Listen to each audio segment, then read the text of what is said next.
So we're about to hear something that kind of is counter to what we've heard over years and years. You always hear you got to eat your veggies, right? You get your helping of veggies every day.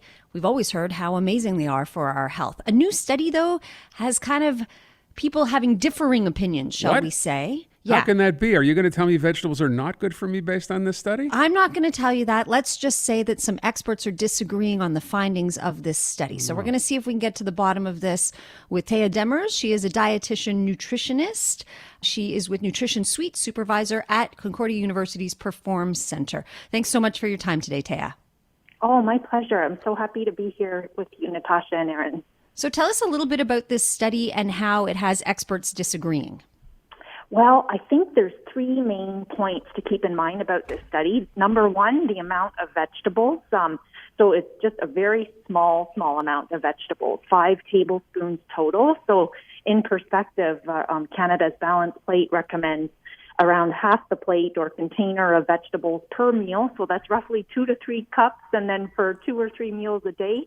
So you can imagine that's 5 or 6 cups. It's a bit different from 5 tablespoons.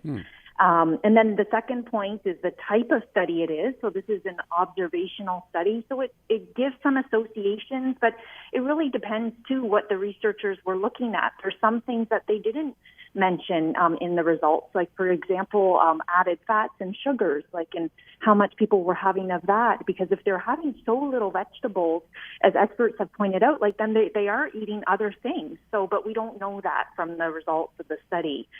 And then the third point is just that this reinforces the importance of a dietary pattern and focusing on like the whole diet rather than just one food or nutrient, because if people do eat certain amounts of vegetables and fruits as part of a pattern, when they have tested this in like randomized clinical trials where people have like they eat certain amounts of food and it's controlled, they check on them to make sure like they're eating what they're eating, then they do find like significant benefits for blood pressure, for heart health, for brain health. So those are studies looking at the Mediterranean diet, dietary approaches to stop hypertension or DASH, and combinations of the two to look at cognition. So, and then there's been other studies showing that it can help reduce like just people's incidence of diseases and help lengthen their life as well. So there's a lot of support for the whole dietary pattern, and this study just gives us like a small glimpse at like a very small intake of vegetables. So there's other things going on there. I want to point out one thing, sorry, that I saw that I thought was quite interesting, because I've talked about this before. You know, previous generations, I talk about my dad, who used to take any vegetable he had and, you know, basically boil it till there was nothing left of it and then serve it that way. And I read in the study here that there is a difference between eating vegetables that have been cooked and vegetables that aren't, and that, you know, the health benefit is in eating raw vegetables, not in eating cooked ones.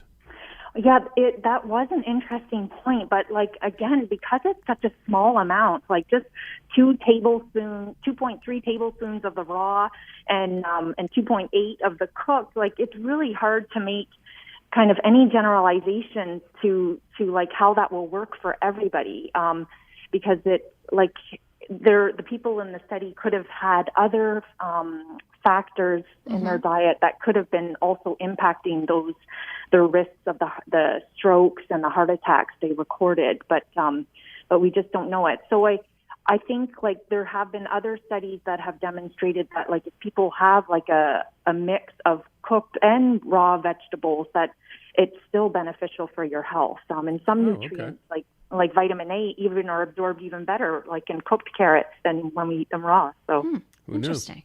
I'm wondering, just with regards to the possible assumption from this study that eating veggies doesn't really help in terms of reducing your risk of heart disease. How problematic is it, THEA, that some people may use that as the takeaway and then just not bother to eat vegetables? Yeah, that would be unfortunate. And already it's a challenge. There's a study published in 2019 showing that only around like less than 11% of Canadians are able to meet that recommendation of having a half plate of vegetables and fruits like at meals during the day. So it's already a challenge. And then having reports like this doesn't help. But as this study did show, like they found that the people who ate the higher range of vegetables, they tended to be better off in like other factors of their life. Like they had a bit higher income, they lived in more affluent neighborhoods, like a bit more access maybe to like the vegetables and fruit, even though it was only like 5 tablespoons. But it just goes to show that like the access to the food is really like it's a bigger question than just like the knowledge of knowing what's good or not good to eat. And so we want to make sure that everybody is able to have access to a healthy diet. Yeah, and I guess it's worth pointing out, as you did off the top, this idea of we're looking at vegetables only. I mean, no one is eating only vegetables all day. People are eating other foods. The suggestion here is you can't kind of put, vegetables, if you will, in a vacuum and suggest that just by eating those, you'll be healthy or not, or it's heart healthy or not. So this is still a matter of eating as complex a plate, perhaps, as we've always been told it is?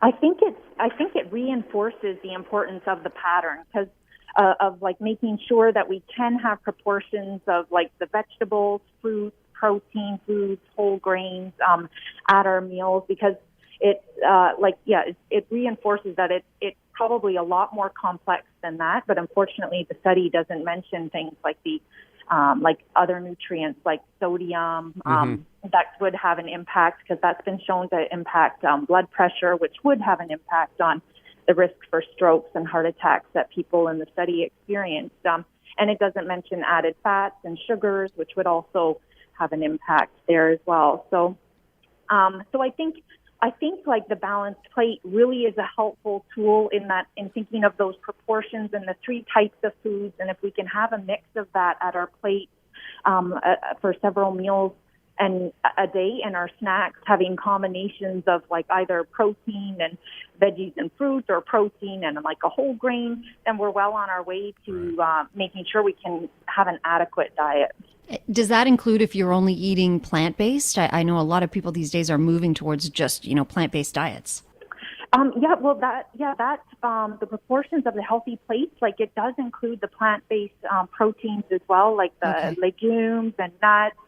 So it's just to make sure that you have all 3 components of the plate that we have from Canada's Healthy Food Guide, and then also other food guides around the world use this plate model, like Mexico, Jamaica, and other food guides around the world. They all seem to have the same components because they all review a lot of the same evidence from trials of like that, where they've tested different types of foods that are beneficial for reducing people's risk of disease and helping them to live an optimal life with that. So, I would just ask you to weigh in on one last thing before we leave from a personal point of view. THEA, where are you on bagged salad? Erin eats a lot of bagged salad.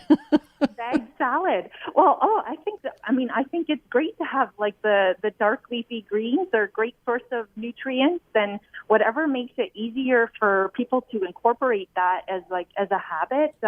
There's a study that was just published in the beginning of February from one of our Perform researchers looking at like the brain health and other research as well, a brain health eating guide, and then the importance of that for brain for reducing risks of like dementia. And it mentions having green leafy greens every day, at least once a day.